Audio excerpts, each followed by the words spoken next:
ഓം പരാശക്തി നമ.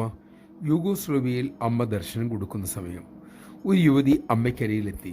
യുദ്ധത്തിൽ നഷ്ടപ്പെട്ട മാതാപിതാക്കളെ, ഭർത്താവിനെ ഓർത്തവർ വിങ്ങി വിതുമ്പുകയായിരുന്നു. അവരെ കണ്ടതും അമ്മ ഉടൻ തന്നെ ഒരു പാട്ട് പാടാൻ തുടങ്ങി. അത് കേട്ടതും അവർ ഉറക്കെ വിതുമ്പി കരയാനും ആരംഭിച്ചു. അവരുടെ മാതൃഭാഷയുള്ള ഒരു നാടൻ പാട്ടായിരുന്നു അത്.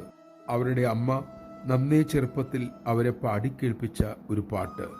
അതിൻ്റെ സാരം ഇങ്ങനെയായിരുന്നു: സന്തോഷമായിരിക്കൂ, ലോകം സ്വപ്നസമാനമാണ്, ഒന്നും ശാശ്വതമല്ല, ജീവിതം നിന്നെ ദുഃഖിപ്പിക്കാതെ നീ ശ്രദ്ധിക്കണം.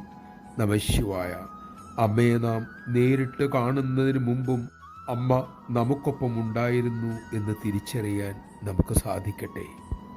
ഏതു ഭാഷയിലും അമ്മയ്ക്ക് നമ്മോട് സംവദിക്കാനാകുമെന്നും നമുക്ക് ഉള്ളാലെ ഉറപ്പിക്കാം.